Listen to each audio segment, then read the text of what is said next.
dissatisfaction starts increasing with the key stakeholders, they'll hold back and go quiet. Keep in mind that the ones that are quiet are often the ones that are most at risk of churning. Customer experience wisdom, a dash of travel talk. We've been cleared for takeoff. The best meals are served outside and require a passport. CX Passport listeners, today's guest is Kári Thor Runarsson, and we get another first today. Our first guest from Iceland. Kári focused on customer service and service quality for pretty much his entire career, even back when he started out in marketing. He earned his master's in marketing in the UK, but always looked at it through a customer lens, not campaigns first, but experience first. Most of his career has rested squarely in B2B, business to business, including a lot of startup work. And that's pushed him to question some of the assumptions we all tend to borrow from B2C, business to customer. Tech-heavy thinking, borrowed metrics, even how we define loyalty and value in long-term relationships, Kári's developed a framework specifically for B2B companies. Well, it doesn't look like anything coming out of Silicon Valley SaaS. He's worked across global markets, including time in Berlin, and that brings a perspective that challenges the idea that one CX playbook fits everyone or every industry. Kári, welcome to CX Passport. Thank you so much for having me, and Happy New Year. Yeah. Happy New Year to you as well. We get to say that for a few more days, I think. We're recording this in that kind of first business week back at it. And you and I were talking before we hit record on, holidays are a little different when you're running your own business. And so here you and I are back at it. You know, you started your career in marketing. I mentioned that in the introduction. And you've always talked about seeing the work from the customer's point of view. How do you think about blending marketing and customer experience, especially in a B2B environment? I want to differentiate between B2C and B2B, just in general, but there are some things that are similar to both sort of approaches, and that's that at the end you're trying to meet needs and solve a problem that the customer has, whether that's B2B or B2C. That was sort of just always my approach in marketing, and when I was studying marketing, and then my first marketing jobs, which was at telecom companies and banks, is sort of understanding, that the customer experience is what determines if they're going to be long-term loyal customers or if they're going to be dissatisfied and search for something else, which then obviously has a detrimental effect on the profitability and outcome of the company. Yeah. So approaching everything from just the customer journey and all that is paramount to marketing, and honestly, the sort of the boundaries between marketing and CX are very, very fluid, I think. I use that word too, fluid. I like that. If we could, let's talk about that just for a second, because there has been a historical tribalism, I feel like, a lot in marketing. I'm a marketer or I'm a customer experience person. You chose to blend those two worlds together, even back at the beginning. How did you recognize that the tribalism of those is not the most valuable way to approach a customer and ultimately the business results that you're describing? Yeah, and unfortunately, this sort of tribalism is found in many other areas. So you have it, between B2B and B2C. You have it between product and marketing, and even in marketing and CX. So, like I said, it's just sort of always from the very beginning, just sort of seeing the experience of the customer. I mean, I just realized that, like, when I started out, it wasn't even called CX. There wasn't anything called CX, so there was no sort of a friction between that. So that sort of just naturally was my mindset going into marketing, is that we're doing it to meet the expectations and the needs and the wants of the customer, and that travels throughout the whole journey. I like that because it shows that from the very beginning, labels were irrelevant. It was more just, hey, customer has needs, has desires. If business fills needs and fills those desires, business results will come about. While we don't want to over separate the two worlds, there is a distinct difference between those. Your career has been extensively, exclusively B2B. So for folks who've spent more time in B2C, what's really different about the B2B customer experience that they tend to underestimate or maybe just misunderstand? Well, by definition, it's just a more simpler transaction. It's a more simpler relationship. Whether that's sort of, deciding on who to buy from and who to repurchase from is typically done within your own cognition of the experience. Whereas if it's a B2B, then you typically have to go through, multiple stakeholders who each have their own expectations and objectives with the business relationship. And you somehow have to find what vendor best serves the collection of the group that's involved. So it's just a much more complicated and complicated experience. One funny story: during my lunch break today, I went out and I returned a router that I had been sitting in my office for 3 or 4 months unused, and I'm always on the way to return it.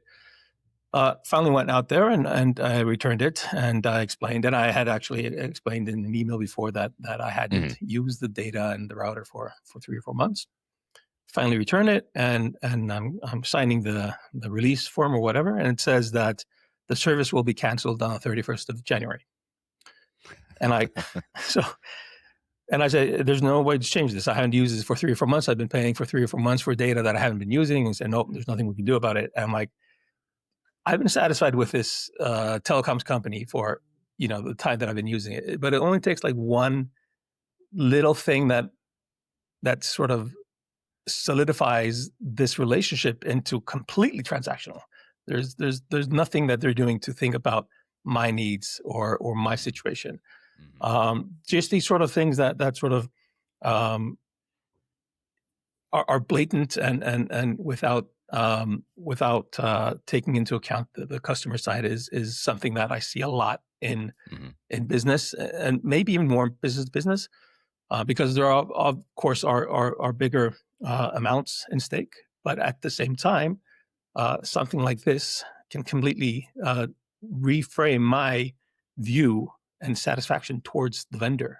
This is your captain speaking. I want to thank you for listening to CX Passport today. We've now reached our cruising altitude, so I'll turn that seatbelt sign off. While you're getting comfortable, hit that follow or subscribe button on your favorite podcast app so you'll never miss an episode. Love it if you'd tell a friend about CX Passport. Leave a review so others can discover the show as well. Now, sit back and enjoy the rest of the episode. And I mean, we talk about B2C and B2B have that relationship element to it. You're describing that peak end rule, that the last moment that you had with them is really kind of breaking your relationship with that company. And that exists in the B2B and B2C world. Do you see in B2B that because of the nature that oftentimes they can be, let's say that, they can be longer term relationships or even more interwoven relationships, that there's a stickiness that sometimes that peak end rule doesn't affect as strongly, or maybe it's just that the B2B customer is like, I can't do anything about it. Are you seeing differences there? Yeah, I mean, you are often bound by a contract, for instance. So often what happens is that companies that start sort of their dissatisfaction starts increasing with the key stakeholders.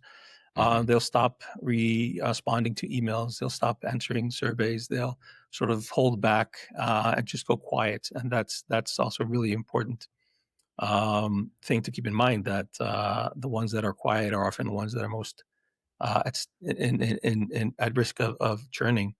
So I mean, it's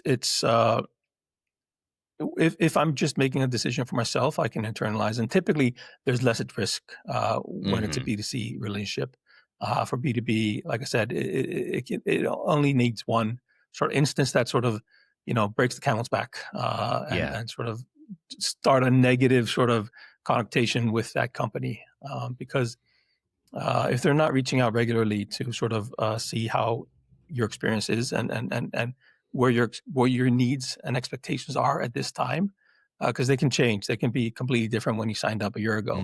If they're not continually monitoring just your experience, then things can drift apart, and that means that the the contracts are at risk when they come up for renewal. you know, uh, I chuckle because absolutely, I've done that actually the other way, right? As a customer, I'm in a B2B relationship where I've been like, you know what, I'm done with this company. I'm actually dealing with it right now. I won't mention brands, but basically I've bailed on them. I can't get out of the relationship. I can't change the contract, but I've completely bailed on them. If they recognized my silence as a customer as a flag that they're about to lose me at renewal, something could change. But they're not listening in that way. The ghosting of a customer is a pretty important B2B signal there. Especially if there's a signal beforehand that sort of tells you a sign, sort of gives you a reason for the signal for the quiet. Ooh, you just described my scenario. I hate to be so vague here. I can't talk about it, but absolutely, I will be firing this company when the renewal comes up in May. Kári, one of the differences in the B2B world is there can be the customer, the B2B customer, often is having to not necessarily represent their needs and wishes, but they're representing the needs and wishes of the business. Have you seen that be somewhat disruptive or challenging when it comes to the business trying to understand the customer when the human that's the customer isn't necessarily the customer? That may be the clunkiest way I've asked that, but that human isn't necessarily representing their wishes and desires. They're representing the company's wishes and desires. Yeah, like I said, it's often a collective, or a collection of needs and desires and objectives that are different. So I often, take the example of a CFO may have one objective with purchasing a service from a company, whereas the CEO might have different. There might be different metrics attached to their objectives and to their expectations. So if the company, the vendor, isn't aware of what they're using to measure the success of their company, they're going to have a hard time fulfilling those expectations. So, at the end of the day, it's about communication. It's about being in. It's about treating the relationship as you would a personal relationship. You talk to your spouse. You don't send them surveys. You don't ask them a 0 to 10 point scale question. Wait, you don't? It's a quarterly exercise in my household. That's where I'm going wrong. No, it is not. My point is that you need more depth in the relationship. You need more depth in understanding the expectations and using technology today. Companies can easily achieve that, but where they usually go wrong is that they don't treat the time that the customer sacrifices to give the feedback. They don't treat it with respect. So what we see a lot, the silence that companies show customers when they ask for feedback or they ask about their experience, is something you're just treating your customer and saying that we don't really respect the time that you're taking to give us feedback or to contact us. If they never hear back from you, and so they start going silent instead of voicing their opinion and giving you a chance to rectify whatever it was that went wrong. Kári, we are thousands of miles apart from each other, different countries, different weather patterns, different all that, and yet you are truly describing the scenario that I am dealing with my B2B situation right now. They ghosted my response as well. So, and it's not unique. That's the thing. No. It's this happens everywhere, no matter what country or culture. It's just comical. It's like you're narrating the life of CX Passport right now. I want to switch and take a break. Now I can kind of feel my blood pressure going up a little bit. So let's take a break from just B2B in general. You are the CX Passport's first guest from Iceland, which has me incredibly excited. You've also worked around the world. How have you seen expectations and the delivery of customer experience differ in Iceland versus other markets that you've worked in? So my main experience comes from Europe and the States, where I grew up in the States. So I'm a little bit familiar with that. And I think, whether it's CX or customer support, customer success, which is a term that by the way is largely confined to tech industry. I'd love to see more customer success sort of frameworks in non-tech companies. But I think the States lead the world when it comes to sort of this discipline of customer experience and marketing. I studied in the UK because they also have a very long history of marketing. And actually, the university that I studied was the first university in the world to create a professorship for marketing. But I think the United States lead the sort of CX game when it comes to sophistication and maturity. And in Europe, it's sort of the more north you are, I think it's more mature. And as you go south, I spent a lot of time in Spain as well. Mm-hmm. I don't think CX is really in the vocabulary. Things are very chill still when it comes to both life and customer experience.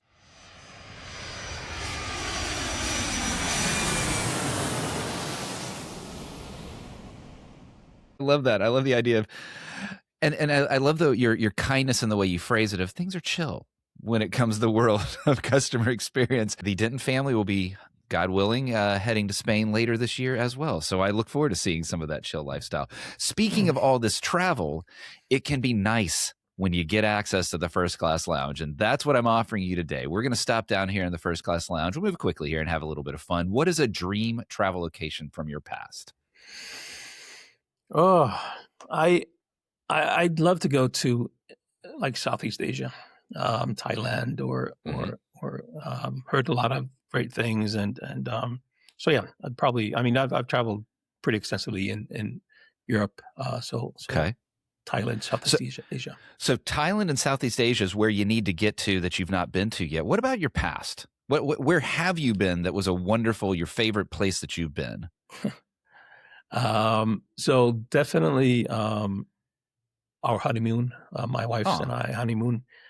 We did a road trip, starting in Germany, drove to Austria, and then went to Italy and Tuscany, spent some time in Tuscany, and then went back north to the Alps and spent time in the Alps, in the French Alps. It was amazing, just amazing time.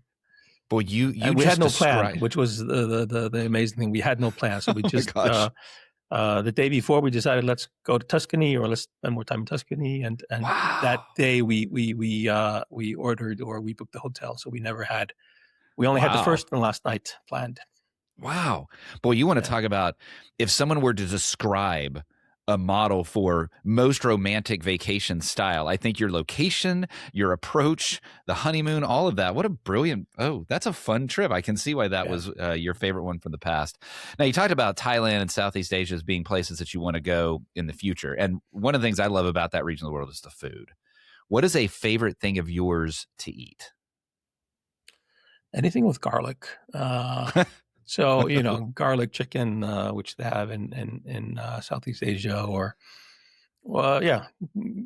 noodles with garlic, or I love it. Yeah. Oh, that's great. I love it. I love the category of anything with garlic. That's awesome. Well, what about the other way? What is something? Or truffle? I'm all for it. Now, see, I'm with you on garlic, but truffle loses me. Truffle fries are very popular, and I'm always the one going, can I get them regular? So, but I'm with you on garlic. Now, I mentioned truffle, something I'm not so keen on. What is something you were forced to eat growing up, but you hated as a kid? You've been to Iceland, so you've probably you've probably been exposed to the foul food that the traditional foul food. I had some really good traditional food. Oh, yes. The fermented shark and sheep's testicles and sheep's head and all that good stuff. I was never a fan, especially because, like I said, I grew up in the States, so I sort of missed those formative years when that sort of was used to form my palate. So yeah, those sort of traditional old-fashioned foods I'm not a fan of. Well, I can see that. I did have the fermented shark. I did not have the sheep balls. So I guess I missed out on a category, and it sounds like it was a good thing to miss out on it.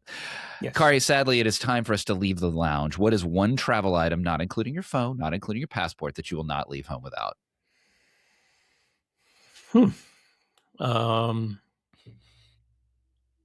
My AirPods. You can use that to, help you with travel tips and podcasts, and use it to show you around the city with all sorts of information about the city when you walk.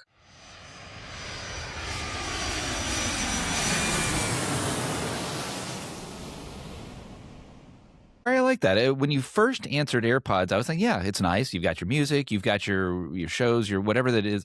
But then taking to that next level of the informative aspect, it's like you've got this sort of next level different perspective on it. And actually, that's something that when we talked the first time that I caught when you were talking about the industries that you focus on. You know, a lot of B2B CX conversations are really about tech companies and SaaS. But you've deliberately focused on other industries. Why was it important for you to go there instead? Yeah, as I mentioned briefly, CS or customer success isn't a term that's widely used outside of tech, and I think the concept of customer success, i.e., having somebody within your company that knows the needs and expectations of your customers and helps them achieve and achieve their objectives, is something that I think is a wonderful idea. I'm on the side of that shouldn't be tied to revenue, but that's just me, and a later different conversation. But sort of applying the frameworks of CS and sort of that methodology and it's another level of customer experience that I think is lacking in many non-tech industries. So we have a lot of companies in the wholesale industry and shipping and logistics, and these sort of non-tech industries, cleaning services, and they're sort of starting to realize that the customer experience is the defining factor. You can't compete on price in cleaning. Everybody's using the same mops and everybody's using the same soaps. It's the customer experience and the sort of the sentiment that it leaves behind that determines if the customer is satisfied or not. Yeah, it's that's a perspective that a prior guest on the show, Sarah Kennard, shared as well. That and she was talking about from the AEC, architecture, electrical, and construction, where look, an HVAC system is an HVAC system. And if it's installed right, it's installed right. And so it does come down to the experience side of it. Are you seeing that because you mentioned price? And a lot of the CX conversation is around if you have an elevated experience, then you can have elevated price. And a lot of that is B2C, luxury goods, luxury experiences, luxury hospitality. You're kind of talking about the commoditization space. And so as an industry gets commoditized, how does experience play into a customer's choice on choosing company A versus company B? Well, it's the defining choice. If it's because typically if it's a race to the bottom with price, the margins aren't that great anyway. So it's not going to be like a huge saving. So if somebody has either the experience or sort of the word of mouth that company A just every time the cleaner comes to the office, they leave flowers on the table, or just these little things that can make a real difference. And that's again when you go sort of into marketing. The marketing aspect of it is just thinking what would leave a lasting impression with this client. It doesn't have to cost a lot of things, and a lot of things in service don't cost anything. It's just a little bit better training and better management and a better understanding of the objectives that the customer is trying to achieve. So yeah, it's sort of doing things that leave a lasting impression and leave satisfaction, not like what you and I are experiencing with our vendors. Don't you? Which could easily be prevented. Oh yeah. Oh man, we so want to name and shame here. We so do. So we've been talking a lot about B2B, and it is. We've got B2B companies, we've got B2B leaders. Well, a lot of them is they're saying, okay, you're right. It's time for us to focus on customer experience. Our industry is demanding that's going to be the differentiator, just like you and I talked about. Their natural reaction often is to borrow from B2C customer experience thinking. Yeah. Where do you see leaders getting themselves into trouble when they do that most often?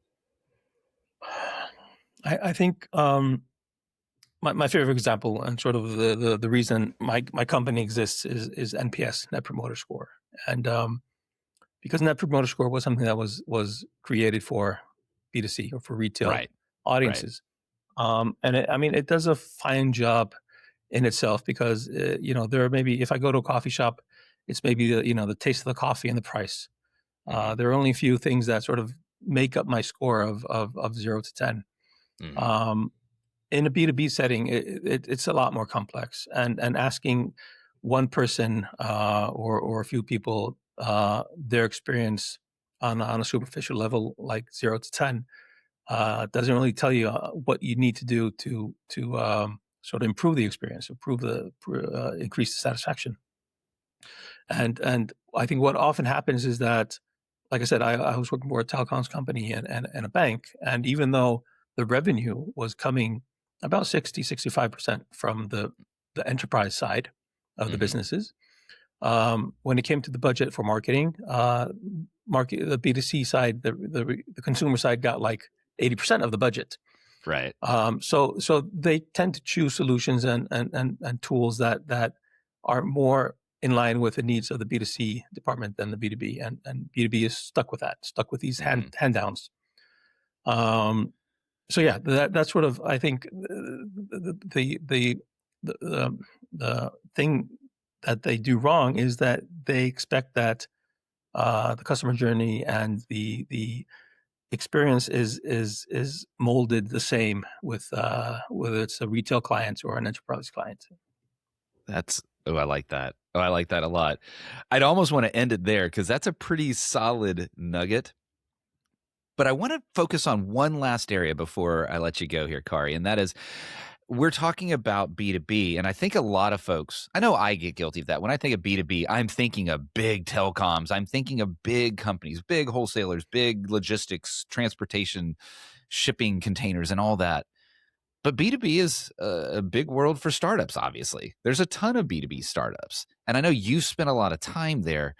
What advice would you give to startup leaders about customer experience early on, and how that focus will then shape the trajectory of their business? Treat it like a relationship. Don't treat it like a transactional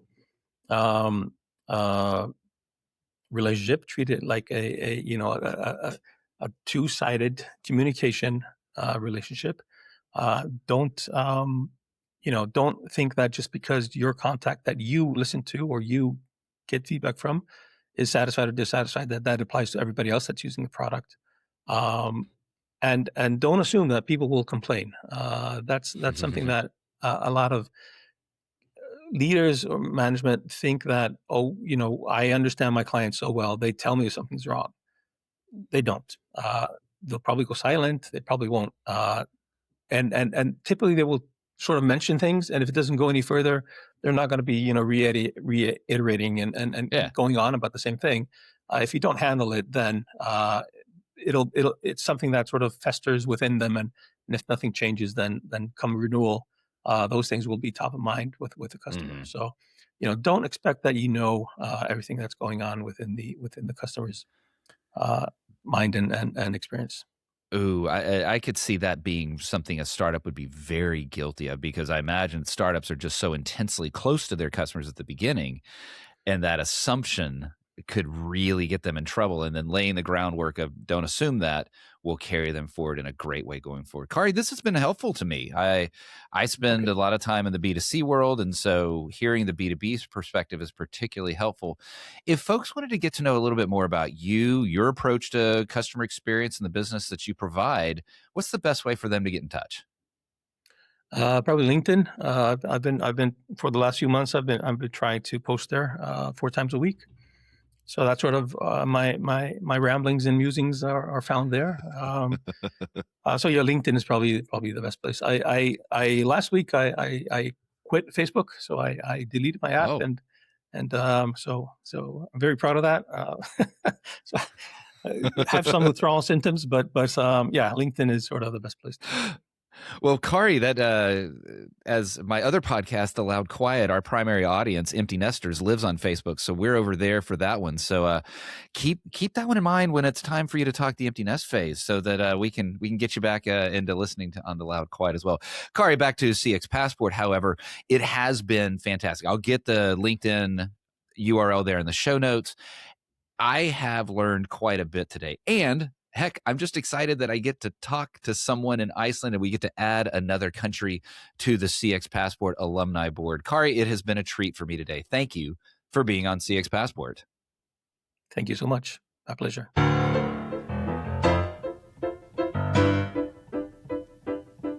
Thanks for joining us this week on CX Passport. If you like today's episode, I have 3 quick next steps for you. Click subscribe on the CX Passport YouTube channel or your favorite podcast app. Next, leave a comment below the video or a review in your favorite podcast app so others can find and enjoy CX Passport too. Then head over to cxpassport.com for show notes and resources that can help you create tangible business results by delivering great customer experience. Until next time, I'm Rick Denton, and I believe the best meals are served outside and require a passport.